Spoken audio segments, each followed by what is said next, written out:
Well, welcome everybody to this workshop. We're so excited to have you with us. The title of this session is Advancing Nonviolent Civilian-Based Defense and Religious Peacebuilding, the Case of War in Ukraine. So my name is Eli McCarthy. I'm a professor at Georgetown University in Justice and Peace Studies. I had a chance to take a couple trips to Ukraine last year. One was an interfaith delegation. A second one was meeting with about 25 local peace builders and nonviolent resistors in Ukraine in the city of Kiev.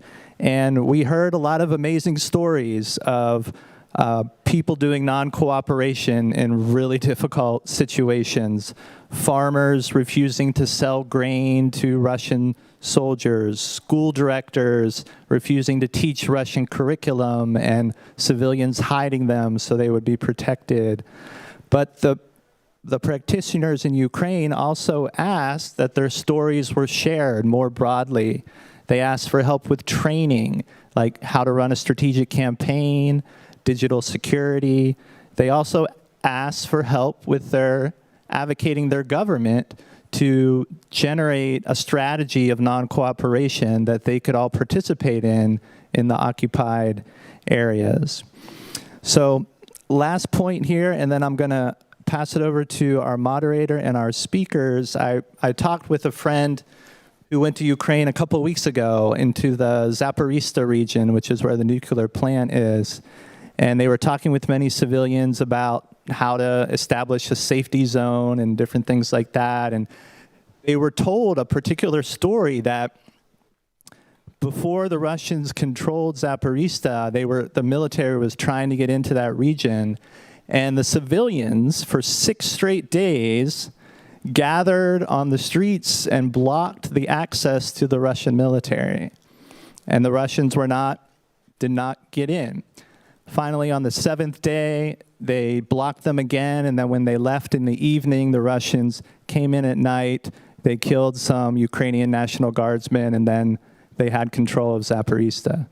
So 6 straight days, they were able to hold them off through this kind of spontaneous civilian-based defense. So we're going to learn a lot more about this. Marie Dennis is going to be our moderator today. She is the Senior Director of the Catholic Nonviolence Initiative with Pax Christi International, and a very inspiring, amazing person. So let me hand it over to you, and we'll get rolling. Thank you, Eli, and welcome again, everyone. This session will engage the question of how to develop nonviolent civilian-based defense for large-scale conflicts, with the example of Ukraine providing a critical illustration of the need for such development. After learning of proven examples and understanding their dynamics, the session will challenge participants to imagine and create a sequence of critical steps to develop a systemic, nonviolent, civilian-based defense for your own context. In a related effort to break cycles of violence, this session will also explore the intersection of religion and peace building in Ukraine, as well as ways to support such activity. In turn, this session will contribute to solutions that we hope can prevent war, minimize harm if war occurs, and generate a more sustainable peace. This is a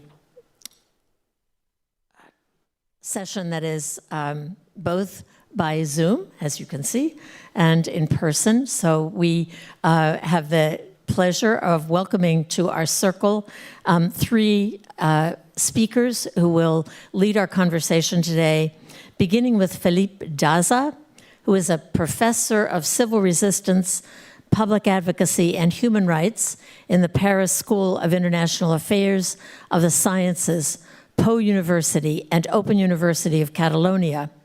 For the past 20 years, he has engaged with nonviolent movements from the Middle East and North Africa, Eastern Europe, and the South Caucasus. He's recently published the civil resistance, an account of the civil resistance experience in Ukraine in the Ukrainian nonviolent civil resistance in the face of war. He's also a senior consultant for United Nations, the United Nations Interregional Crime and Justice Research Institute. So welcome, Philippe. Thank you for being with us today. Thank you very much. And thank you. I cannot see your faces. I hope that the audience will allow me to express their gratitude to participate in this important conference. And yeah, so as Dennis was mentioned, that the report, I will share with you my screen so everybody can see the. 1 second. Yeah, now much better. Yeah. So yeah, as it was mentioned already, I conducted from the beginning of the large-scale invasion. I conducted a report, a research called Ukrainian Nonviolent Civil Resistance in the Face of War, that from the period of February 24 until June 30. But I continue conducting consultations and different meetings with activists at the end of 2022 and also the beginning of this year. So we combined mapping around 2,035 nonviolent actions. So Eli was already highlighting some specific actions, but only these 235 is just the peak of the iceberg. So there are hundreds of actions that they were not recorded in Telegram or disseminated in the national local media. But there are day by day, we are recovering these stories. And I think that it's very important to recover these stories in order to talk about the memory and also talk about the recognition of the people that were behind this type of, anonymous heroes that they were confronting the invasion and they were supporting the people and saving lives. So from the majority of the comments I will share with you and the findings are basically systematized in this report. But I would like to start, making general trends of the nonviolent action from the period of February until June 2022. At the beginning of the invasion, we saw like a predominant massive actions, like public actions, expressions, actions in the country. Like we had different demonstrations in Kherson, for example. There were daily actions against the occupier. We also saw like different musical activities using the Ukrainian folklore. So all these specific, acts of expression had a very important, aim of, maintaining the high morale and having a very clear message that this territory was Ukraine and the people were Ukrainian people. And this is very important because this is also quite connected with the idea of basically consolidating and reinforcing the Ukrainian identity, something that I will speak later on. So it's also true that from until the end of March, these actions were very frequent, especially in the occupied areas. But when basically the repression started to increase, especially in Kherson, Zaporizhia, so these specific actions start to decrease. And then we start to see a second wave of actions, more connected with clandestine actions in the ground.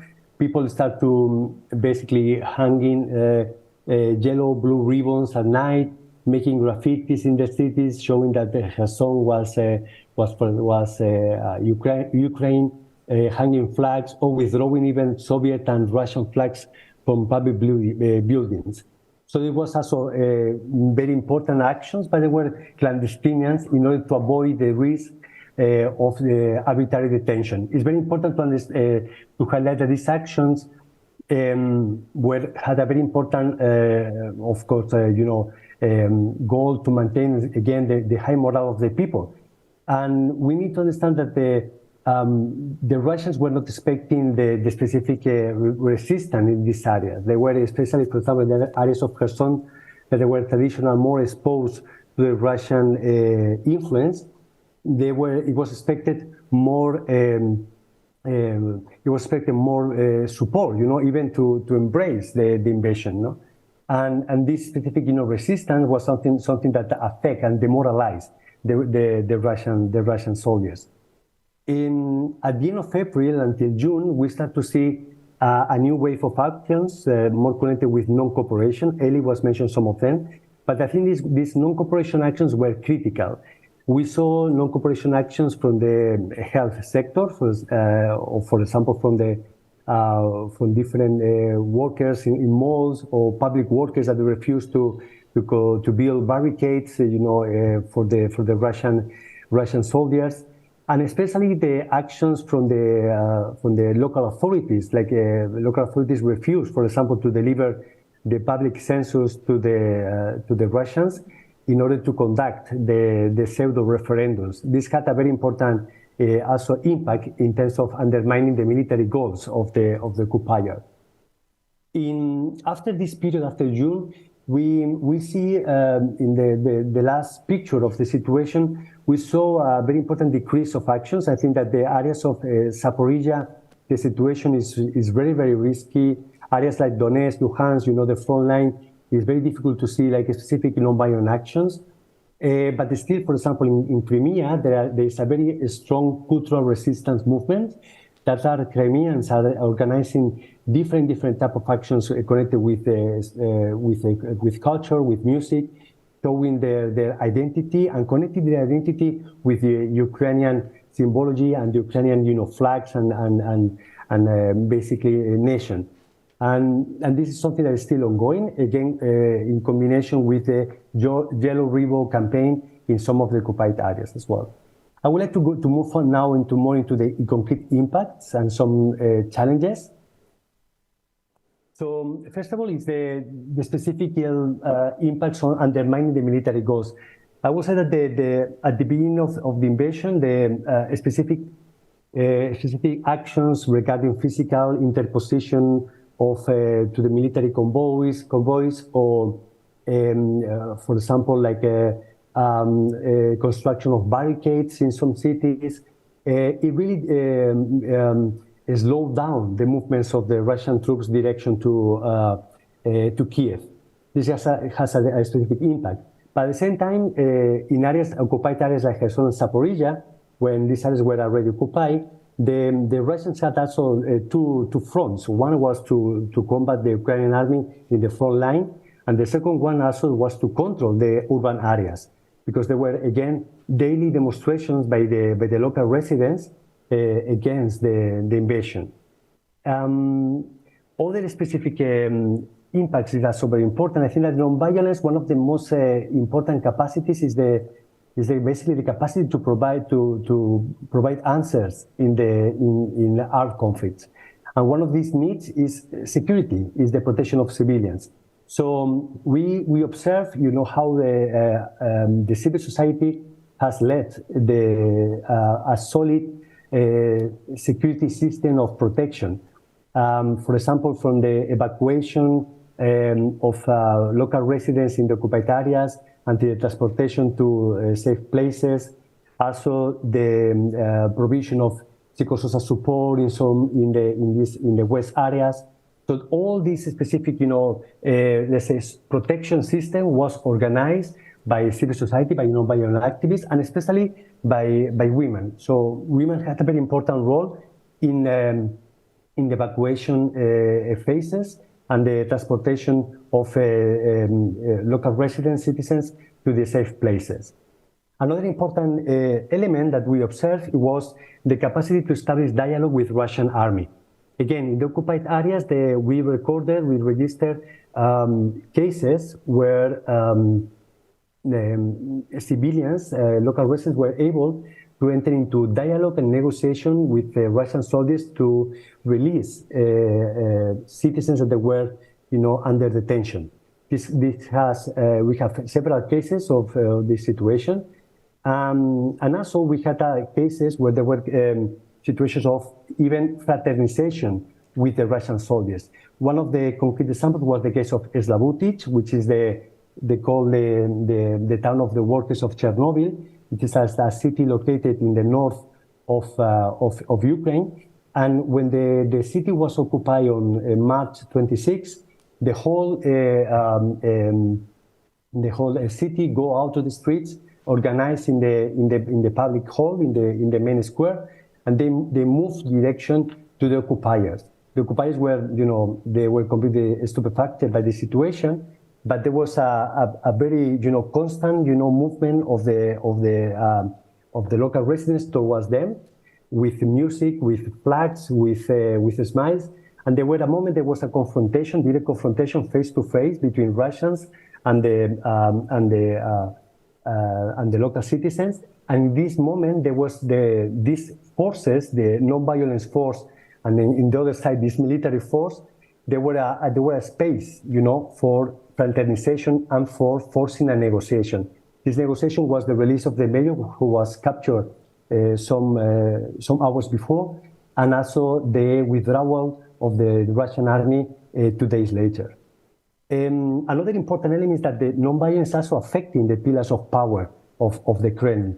We can observe that it's not only affecting the military goals, in Ukraine, but also affecting the domestic politics inside Russia. For example, if we observe the evolution of the Russian propaganda, how Putin, and the different ministers were changing the narrative and the justification of the special operation, is also connected with the evolution on the ground, not only with the military defeats, but also, with the incapacity to demonstrate or to justify the liberation of the Ukrainians. When you have people every day demonstrating in the streets, in the squares of the cities, saying that this is Ukraine, so you don't have too many evidence, to show to the people that you are saving lives,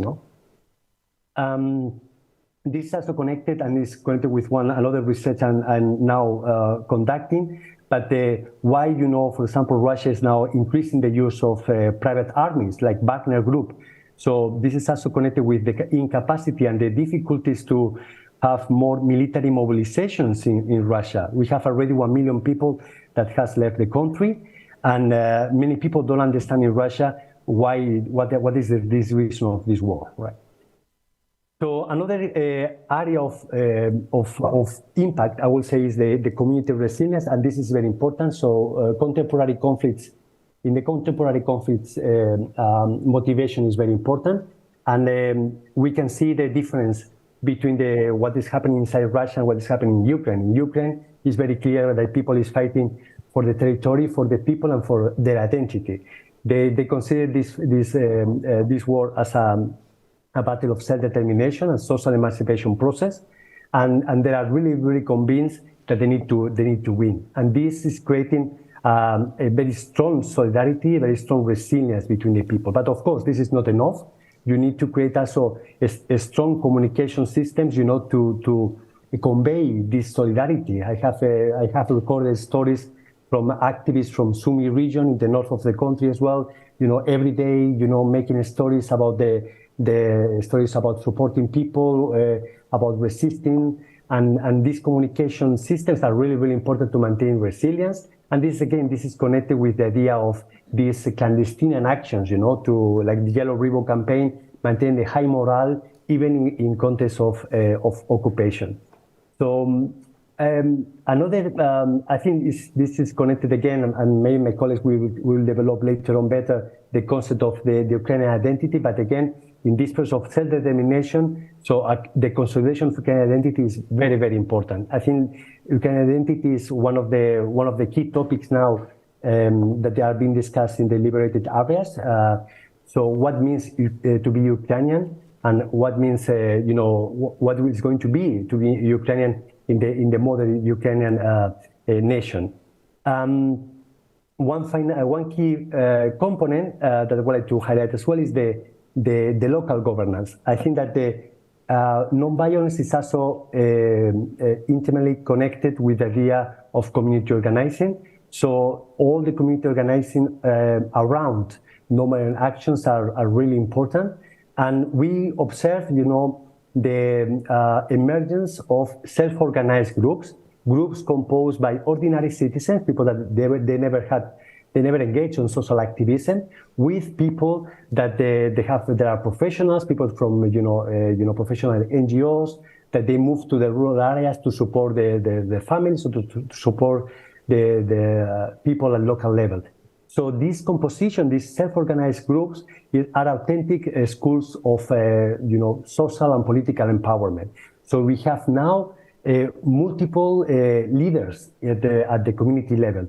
There are people that they have recognition, credibility, legitimacy by the whole community, because they were doing a very important work in the most difficult times, and the siege by the Russians and their occupation. So these people can be the future leaders at regional level or even at national level. So it's very important to continue supporting this process. But again, this power, this people's power that is evolving at a local level is very important for the future, for the democracy in Ukraine. A democratic process that started, decades ago. As you know, in the 2014, after Euromaidan, there was a very important package of reforms. One of them was the decentralization process, to bring more power at local level. And if the local communities are more ready, more capacities, and of course more experience and practice, on dealing with local issues, we are going to have a more healthy democracy. And the final component is the accountability process. So in the face of armed conflicts, so people need security, people need the recovery, but also people need to confront impunity. And we considering all the dramatic consequences of this war and all the human tragedies, the accountability component is very important. And here the human rights organizations, the coalition, for example, 5 a.m., or important organizations like civil liberties organization, has created a very sophisticated and professional infrastructure for monitoring and monitoring war crimes, and in order to increase the accountability basically to the aggressors. So this is the part of the impacts, and I will finalize with some ideas just for the debate. So if we are thinking about developing non-violent civilian-based defense systems for armed conflicts or large-scale conflicts, I think it's very important that the starting point of the civil society. Civil society is essential, and to have a very strong civil society with a very diverse ecosystem of organizations, like human rights organizations, for example, communities of mediation and dialogue, peacebuilding organizations, independent journalism. So this is very important in order to have the base, of this system. And also connected with this key element is the idea of where the power is. The power in Ukraine was at local level. So everything happened at local level, even though that we have some networks and some systems that they were national. They had a national perspective, like for example the monitoring war crimes. The majority of the actions were decentralized and were occurring at local level without a hierarchical system. And I think that this is also another value when it comes about large conflicts, because it can confront centralized armies. So this decentralization is also another value to confront, this type of modern armies. And Philippe, yes? Can you hear me? Just about one more minute, okay? And then we have to move on to the next speakers. Perfect. And then at local level, we need to also to put attention on the centers of local power. So in Ukraine, the local power was cultural centers, youth centers, the small church in Melitopol. So these are also places where all the local life and the people is organized and articulated. Again, community and resilience and the concept of motivation is really important. I will keep it here. And then the concept of hybrid formats, self-organized groups, try to reinforce and to create spaces of coordination between professional organizations, grassroots organizations, and ordinary citizens. And finally, the role of women, I think is very, very important also to ensure very important or to provide answer to very important needs in the context of armed conflicts. I will keep it here. Thank you. Thank you very much, Felipe. Your research is making a tremendous contribution to this conversation. Thank you. Our next speaker will be Tatiana Kalenyachenko, who has a PhD in sociology, the sociology of religion. Her thesis was on the religious component in socio-political conflict in Ukraine between 2013 and 2017. With her colleagues, Tatiana created an initiative called Dialogue in Action that aims to develop a culture of dialogue in territorial communities in Ukraine, uniting secular and religious leaders. Welcome, Tatiana. Thank you for being with us today. Thank you so much. For an honor to present, and good afternoon, good evening for those who are listening and for you. I will talk briefly, and I will hope to keep a timeline about religion at war and a special faith-based peacebuilding practices in Ukraine. And I will talk from both perspectives of academia person and practitioner. As soon as I was thinking that faith-based peacebuilding is a special part of peacebuilding practices now, and especially after the full-scale invasion in 2022.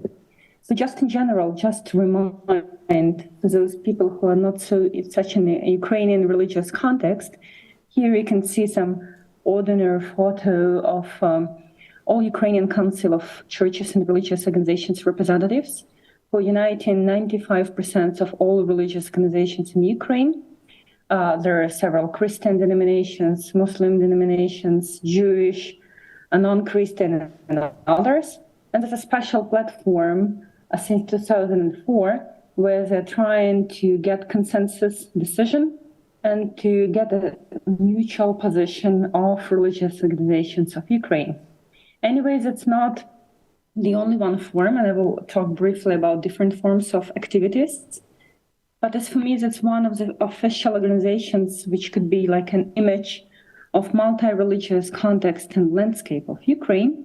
And definitely it's not only Christian, it's not only about orthodoxy, but it's about celebrating diversity in all measures of religious, national, civil identity, and also attempts to rethink peacebuilding, because in 2017 they created a special strategy on building peace in Ukraine.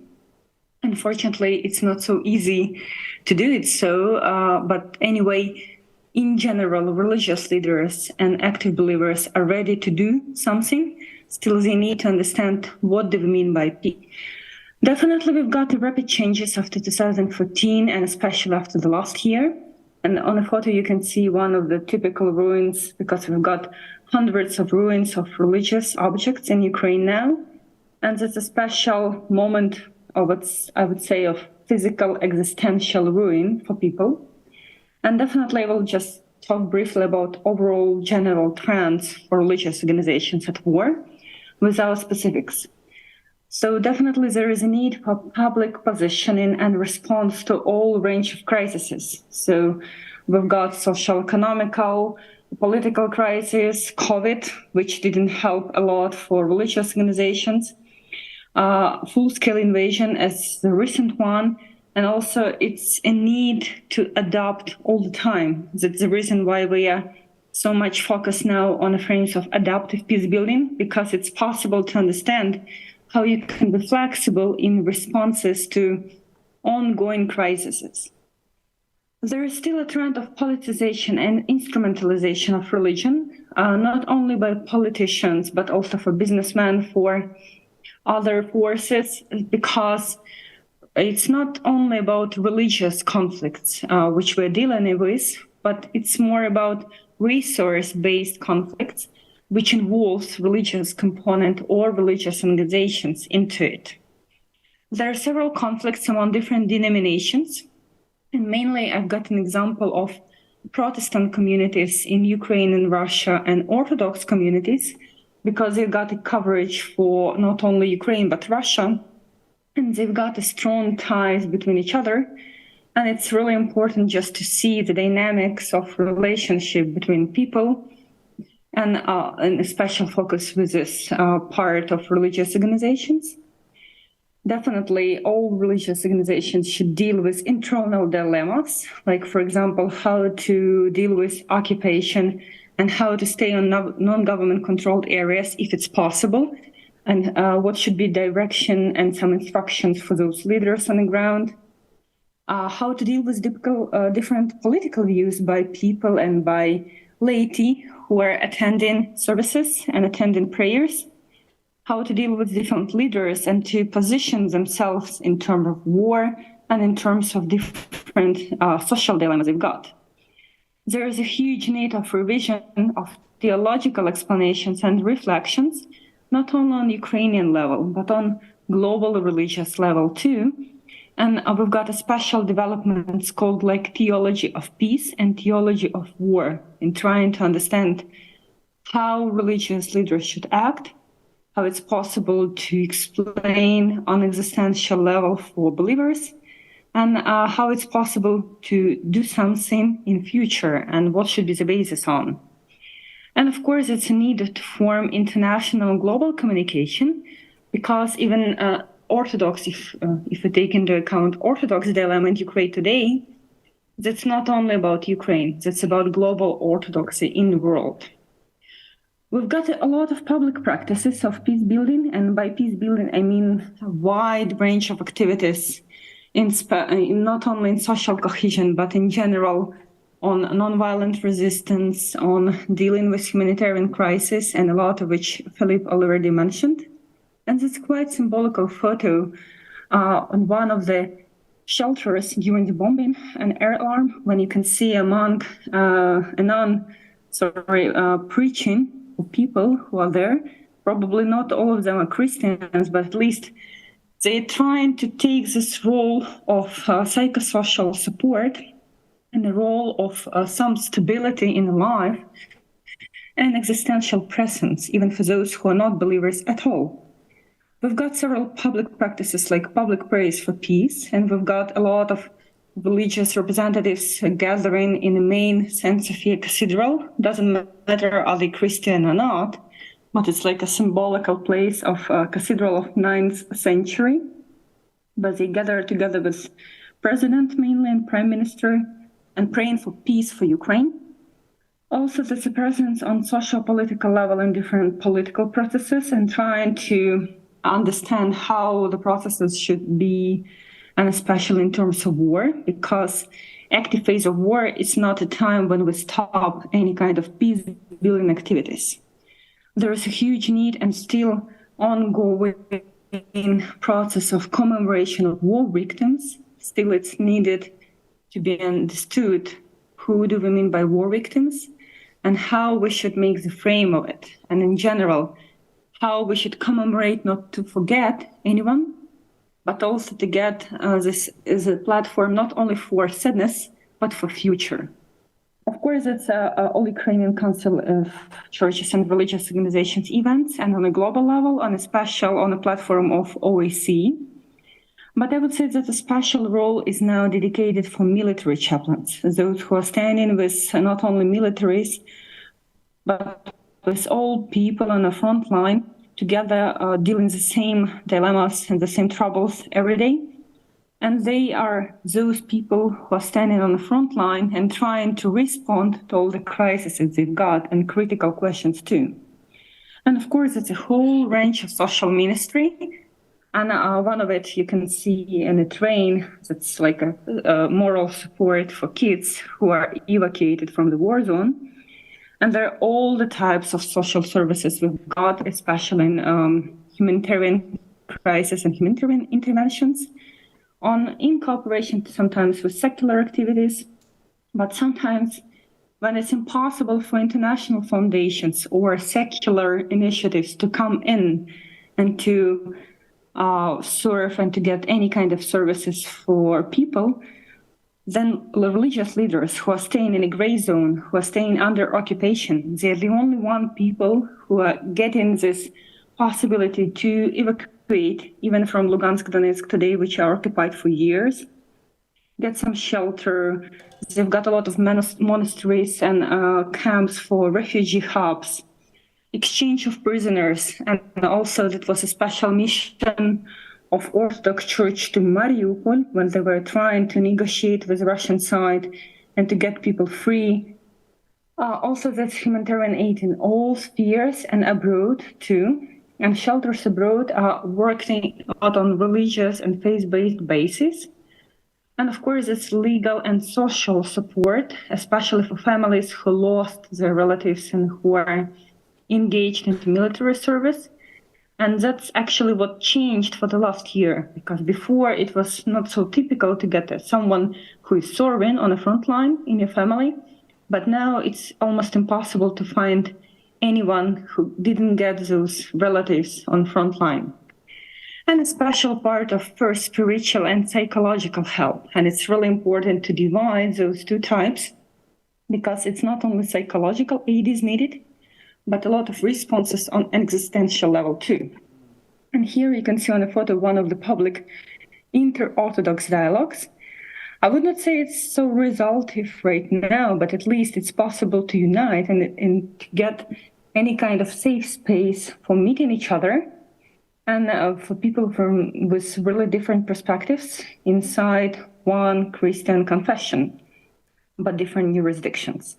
And we've got a lot of types of faith-based dialogues, like official and unofficial representation on global level and when they're traveling abroad. And also that's about faith-based diaspora of Ukrainian people in all countries. That's a lot of Latin horizontal and shuttle diplomacy meetings, and I emphasize Protestant Orthodox, because when it's impossible, for example, to find your relatives or your friends who lost connection and who were especially forcibly moved to some regions of Russia, it's possible sometimes to find and to save people and children through religious networks who keep that connections. Also, that negotiations aimed on humanitarian issues, sometimes water supplies or exchange of prisoners. It's a dialogue in the form of questions. It's a public 10 questions from Ukrainian Orthodox Church clergy, and also 10 theses from laity people to Orthodox Church of Ukraine as one of the examples. And there are a lot of secular and religious attempts to interact and to cooperate, and that's the focus we've got in our Dialogue Connection initiative. But in general, I will use a symbolic photo of yogi people in the center of Kharkiv with this rocket, because it's a time and it's a lesson if we talk in general about faith-based peace building in Ukraine today, on the vision and mission, role and approach in peace building, and understanding that peace building is possible during the active phase of war. It's needed, and it's huge need to understand what kind of peace do we want in future years, how it's possible to see it, to get this vision and to get it on a practical level. And of course, taking the role and the mission of religious communities, which is a part of civil society, and they shouldn't be excluded from international, from national and local processes. And they're really important in developing collective identity and responsibility, not on the level of religious communities, but on local communities in the forms of decentralization. And they should pay special attention for adaptive peace building, and it's possible to respond to deep crises. And there are some current photos from our Dialogue Connection initiative. One of it on the right side that's actually taken in a shelter, because no matter we've got alarm or not, as we've got it right now, we're still working on, and we try to meet offline and to keep interreligious and religious secular groups, because it's really important if we get this opportunity to get a space for dialogue, safe meeting with each other, and discussing how we can understand each other and cooperate without enforcing our own views on another person. So maybe I would stop here, and thank you so much for your attention. Thank you so much, Tatiana. The important role of religious peace building in Ukraine. Our third speaker is Christine Schweitzer. Christine has spent most of her professional life working in nonviolence and peace movements. She's from Germany. Currently, she is a researcher at the Institute for Peacework and Nonviolent Conflict Transformation, which Christine co-founded. She's the executive secretary of the German organization, the Federation for Social Defense, and co-editor of the bi-monthly magazine Peace Forum. Welcome, Christine. Thank you for being with us. Yeah, thank you for inviting me. I'll also share my screen. And while I'm doing so, just let me shortly introduce what I've been asked to talk about, that is social defense or civilian-based defense. And so we're moving a little bit away from Ukraine now, because I'm going to present this concept as a general concept, not as necessarily an alternative for Ukraine. At least in our context here in Germany, where we're discussing it and we're developing this concept at the moment as an alternative for Germany. Although, of course, the war in Ukraine was one of the major impetus to return to this concept. It's not what I'm going to talk about. It's not social defense in Ukraine, but this concept of civilian-based defense is an alternative for actually any country. So let me shortly say what is it? What do I mean by social defense or civilian-based defense? Just generally saying it's a special kind of civil resistance of the much larger field of civil resistance, and it just has been developed as an alternative for a non-violent alternative for defense in two cases: occupations, so military attacks, and coup d'etats, so internally dictators who try to gain power in their own country. The basic idea of social defense or civilian-based defense is that people are the most important source of power, generally. I mean, it's not the only source, but it's without people, dictators cannot rule, occupiers cannot rule a country, nor can any government do much if it doesn't have this cooperation. This idea is a very old one. It has been developed already in the 16th century by Etienne de la Boétie, and it has been taken up by Gene Sharp, a name who's probably familiar to most of you as one of the great scientists, researchers on nonviolent action. He says that the basic idea is that of social defense is that the cooperation is refused. So not the borders are being defended in case of an attack, but the freedom and the self-determination of people. And of course, the second basic idea is that nonviolence can be more powerful than violence. And of course, it may fail, as violence can fail, as war can fail, but resuming resistance later might be more easy. Tactics and methods, and I think in Philip's presentation right now, we already heard many elements that are also elements or methods or tactics of civilian-based defense as it has been developed or proposed. One thing is symbolic activities, like just keeping or showing each other that you are part of a movement, that you are resisting. For example, in Ukraine, I understand now that yellow ribbons are used as the symbol, and there have been in other struggles many other symbols like that. Then there are strikes, non-cooperation, human blockades, like what was mentioned at the beginning by Eli about human blockades in Zaporizhzhia, and of course, activating international support, dialogue with perpetrators, and so on and so forth. The concept of civilian-based defense or social defense, I would say, has been developed in 5 stages. The first ideas were already there between, or even before World War I, and then between First and Second World War. But the modern concept, as we have it in the literature and in the studies right now, was developed since the 1950s in the light of the threat of nuclear war. And there were both people from the military as well as peace researchers who said at that moment, well, defense in a Third World War is not possible. We need an alternative because the Third World War would just mean destruction for everyone. So this was the main impetus to develop this concept. It was broadened in the 1980s. We looked at many more different scenarios than just military occupation or coup d'etats. Then I think we had a stage when people didn't really talk much about it. My own organization that was named Federation for Social Defense or for Civilian-Based Defense, we have been asked in the last 20 years quite often, don't you want to rename yourself? Who's working on civilian-based defense anymore? But now, I think in the last years, especially since 2022, the interest really has come back quite a lot. The older literature since the developed in the 60s, 70s, 80s has some classical cases that are very often quoted as examples, both for coup d'etats or international attacks.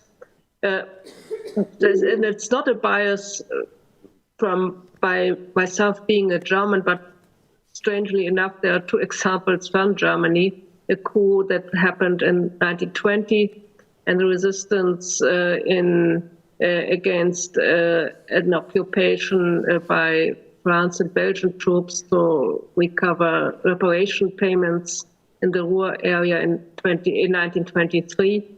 Then there are many examples of civil resistance in World War II, which might surprise some people because usually you think against an enemy like the Nazis, civil resistance is not possible at all, but there's a larger number and a growing number of cases we know about. There's especially a French researcher, Jacques Semelin, who I can recommend, who documented many of these cases. There were Algeria, there were Prague in 1968 when a fledgling democracy movement was stopped by troops from the Warsaw Pact, and people for maybe 5 or 7 days resisted quite successfully against that occupation.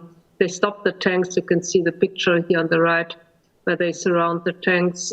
They did not shoot, so it's nothing like what we have in Ukraine now, but they were actually quite helpless. But then the leadership was abducted or were taken to Moscow and made to sign a agreement, which then ended that case.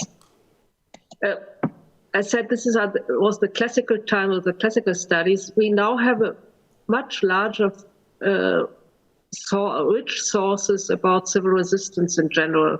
Most of these studies that have been produced in the last 20 years do not use the term civilian-based defense. They speak about nonviolent resistance, civil resistance, nonviolent revolutions, or whatever the terms are. But much of what they studied is, on the one hand, very useful, also if we want to see what would work for social defense.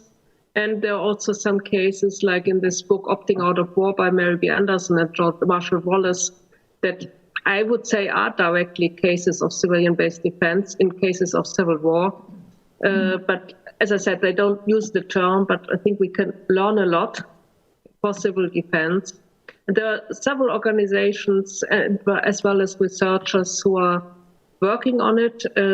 And I think the main challenge that we have at the moment is really to also look at modern scenarios with modern weapons, the whole issue of electronic communication and so on, which was not considered in the old times. That's necessary to look at and to see how this could be done.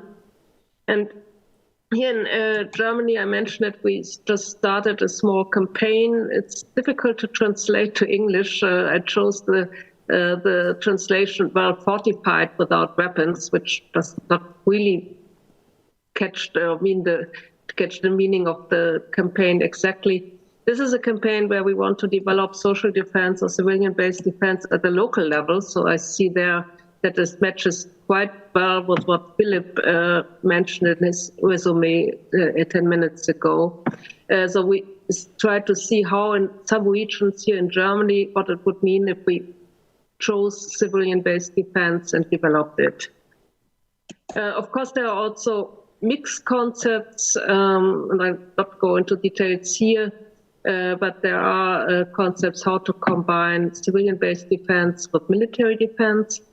And my conclusion simply is that I think that military defense can get stronger in the sense of a total defense if civilian means are added.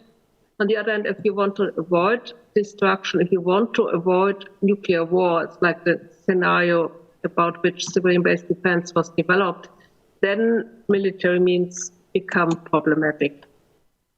So we have lots of questions and challenges, and for that I will end. We need to ask how to counter the current politics that are based on the strength of arms and deterrence. How can we overcome the conviction that only violence helps, what we hear everywhere? Does civilian-based defense have a deterrent value? Something we need to discuss.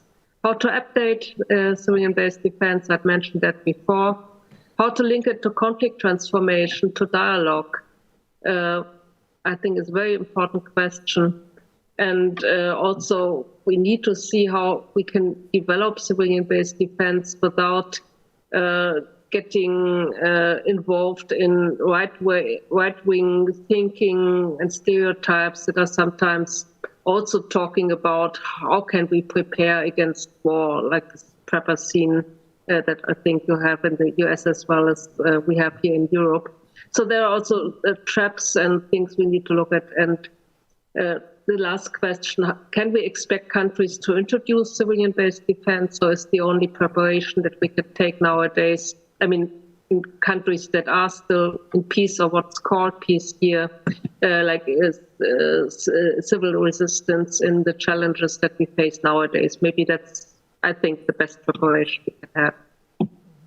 Thank you. I hope I managed more or less in the 10 minutes I was given. Thank you. You did. Thank you, Christine. Thank you all. A very interesting series of presentations, and we would invite your questions or comments, your ideas in response to any of the presentations. And just as people are thinking about your question, just a couple sentences about the Czechoslovakia case in 1968. This is a pretty profound case where the Soviets had invaded because they were upset with the present government. And the military and the president decided not to resist militarily, right? So the civilians kind of spontaneously said, you know, we're not going to just kind of sit back and let this happen. So they did a number of really creative things. You had strikes, you had refusing supplies to invading troops, cutting airport services, blocking trains, switching radio signals, removing house numbers to protect leaders, undermining troop loyalty through fraternizing with the soldiers. And this became a really critical process for that community to build this resilience and network that eventually led to their liberation in the 1980s. So they were able to get some political concessions kind of in the shorter term, but it really led to that kind of democratization process that Philippe, I think, was pointing to earlier. So floor is open for your comments or questions. Yes. I think there's a microphone coming. Thank you. So how might civilian-based defense be limited by sort of population distribution and geographical features of a country? For example, Switzerland versus the United States. Would one of you like to answer that? Christine, perhaps? How would civilian-based defense be limited by the geography of a country, for example, Switzerland, compared to the United States and to the distribution of the population? I can't think so much how this might really affect it in terms of concept. I think it's more about the aims of an occupier, if we talk now about international aggression. I think civilian-based defense would work well if the aim is to establish a new political system. If it's just about natural resources or about using the land as what was the aim of the Nazis in the Second World War, just to have land for their own population, then it gets much more difficult. Although I mentioned that in World War II, there was still civil resistance and successful civil resistance. But I mean, in terms of population distribution, maybe Philip has an idea, but I don't really have one at the moment. how this might affect it. Thank you, Christine. Philippe? Well, I don't have a specific, complete answer regarding geographical perspective. The only thing that I was mentioning before is that, of course, like large countries require also, more armed forces, and at the same time, you will face with different, with more municipalities, with more local communities, and this component of decentralization, for my opinion, is another value when it comes about the civilian defense, because it creates different type of focuses, areas that you need to control. But if these areas are resisting, this will create some kind of difficulties, or undermine the military goals of the specific army. Thank you. Another question or comment?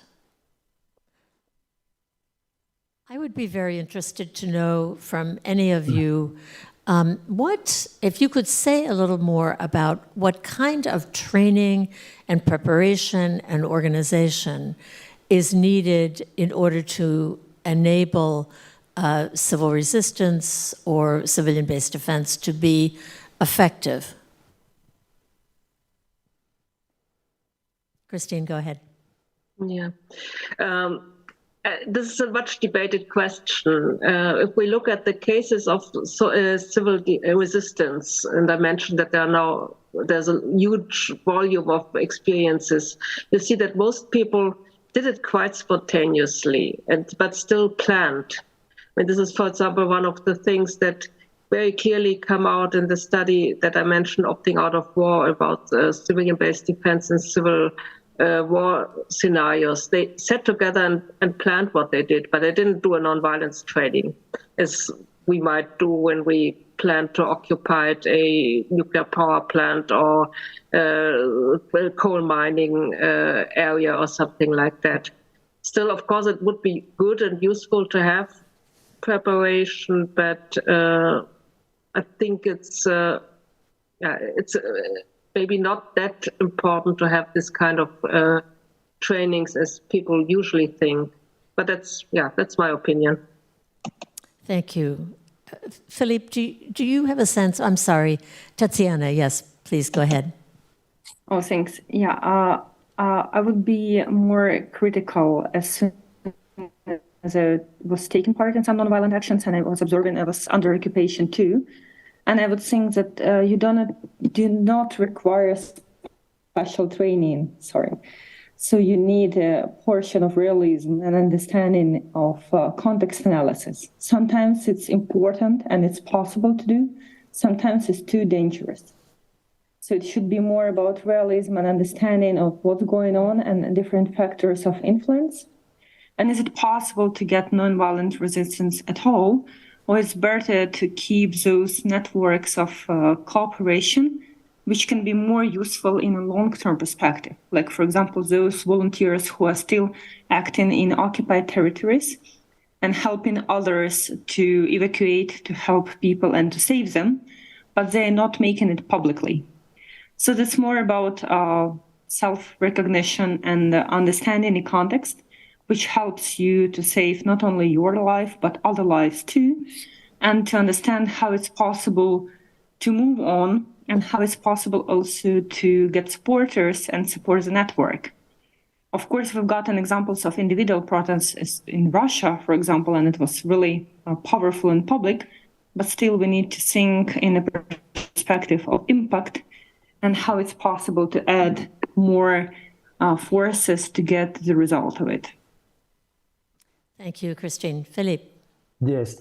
No, it's a very interesting question because I would say that there are some basics, regarding civil resistance and the areas of nonviolent discipline, nonviolence strategy planning, also understanding the opponent, understanding the pillars of the power of the opponent, and to have also some kind of understanding of the military capacity of the opponent.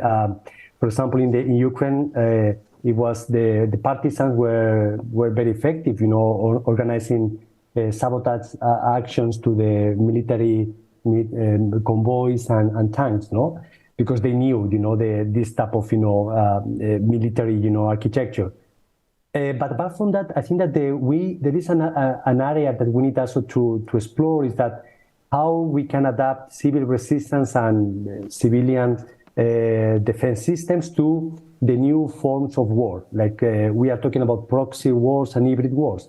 So if we take a look on this type of wars, that are really focusing on affecting the society, affecting the resilience of the society, affecting the critical infrastructures, affecting the polarizing societies.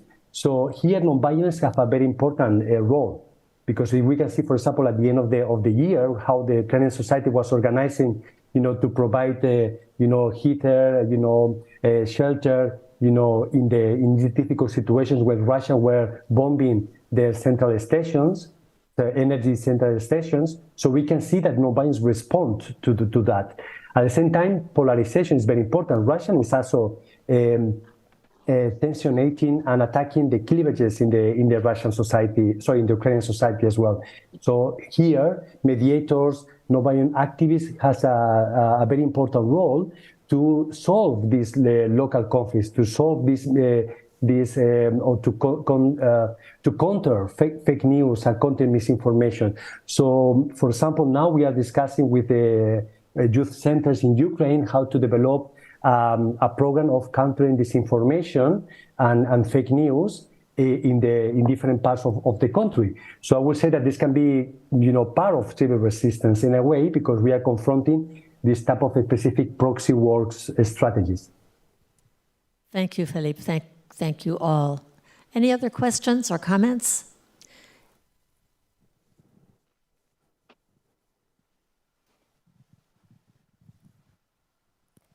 Thank you. That's an echo.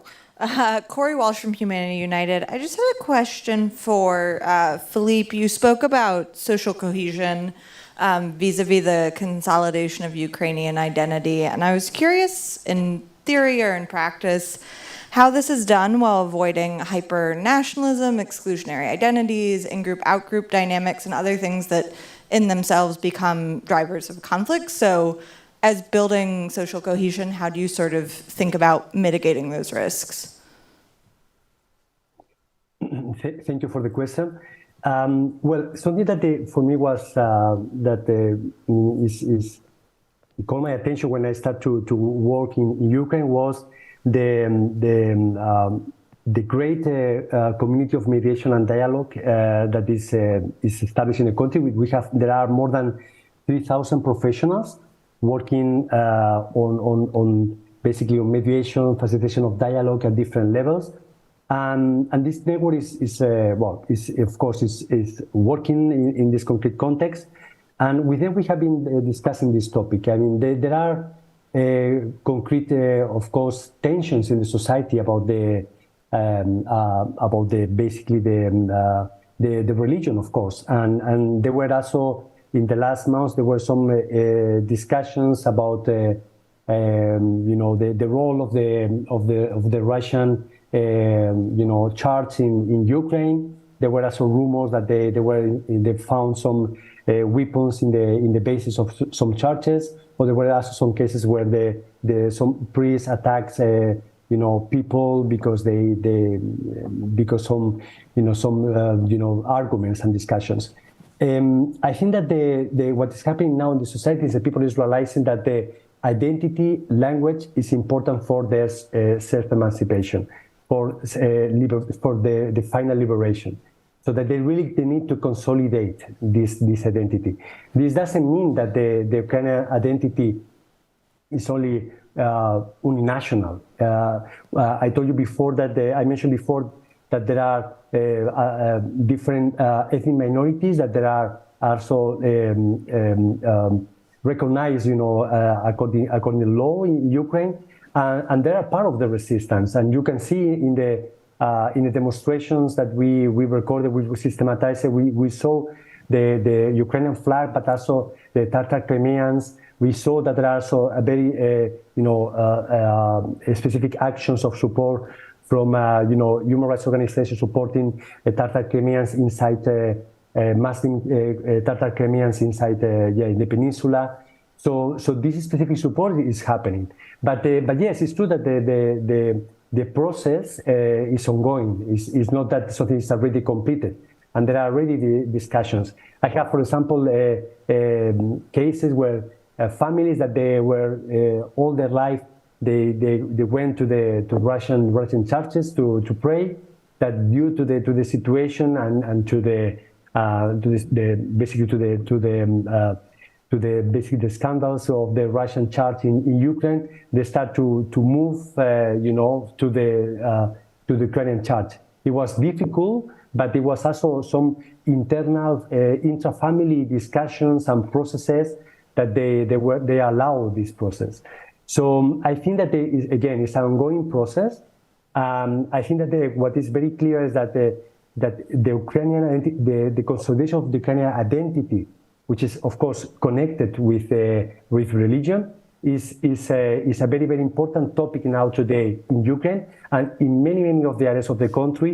There are dialogue sessions, discussions at the level of communities, at the level of families, at the level of local government, discussing, how to deal with these issues. So I will say that it's an ongoing process, and maybe my colleague Tatiana want to add something from your experience. Thank you very much. Thank you for the question, and thank you, Philippe. I would just invite you all to take a moment as we are coming toward the end of our time together to imagine in your own context, in the context where you live or the context where you're working or focusing, what would be a sequence of steps that might begin to move or to create a nonviolent civilian-based defense approach in your context? Does it seem possible? Does it seem impossible? How would you go about doing it? Maybe while you're thinking about that, I would just invite each of our panelists to say a last word or two, something that you would like to add that you haven't had a chance to say yet. Could we start with Christine? Sure. Yeah, I think it's a long topic, and I think it needs much further and much deeper discussion than we could have today. And for me, it's just important to say that what I presented as civilian-based defense was really in the context of our countries that are in peace. We are sometimes accused to tell Ukraine that they should go back to civil-based defense, and that's not my purpose. I think civil-based defense might have been an alternative earlier, but for now, what the context we are working in is really our country. It's so exactly the question that you, Mary, asked: what could we do in our country? Thank you, Christine. Tatiana. Yeah, thanks. Maybe I will add that we've got actually the system of civil-based defense and even before, but I don't think that it's working in terms of current war.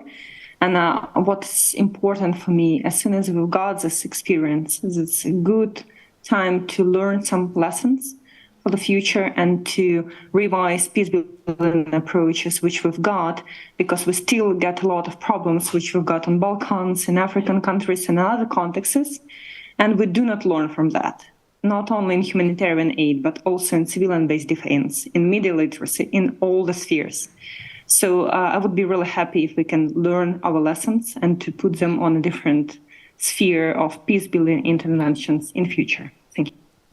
Thank you, Tatiana and Philippe.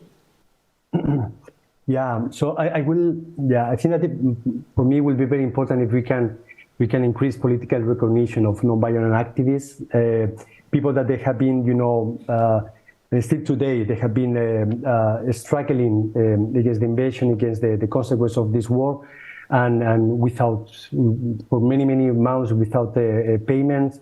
So political recognition at least, and try to also to increase disposable political and financial support for the grassroots organizations from different regions, areas that were liberated a long time ago, like Chernihiv and Sumy, or the areas like Kherson that trying to attract the human capital again to start, for example, to cultivate. We have cases of farmers that are removing mines with their own hands from the agricultural sites. So I think that it's very important that for Ukraine and also for Europe and also for other regions to support nonviolence activists and movements. And thank you. I wish you a fruitful event and the rest of conference. Thank you very much. Thank you, Philippe. And Eli, the last word.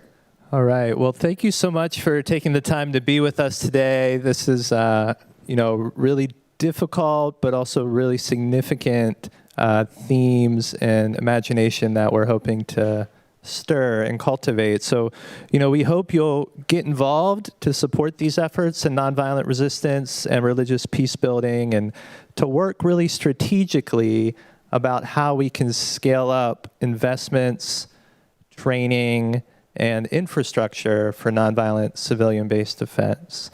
So feel welcome to be in touch, and we hope we'll see you again. Peace be with you. Thank you all. Thank you and have a good meeting.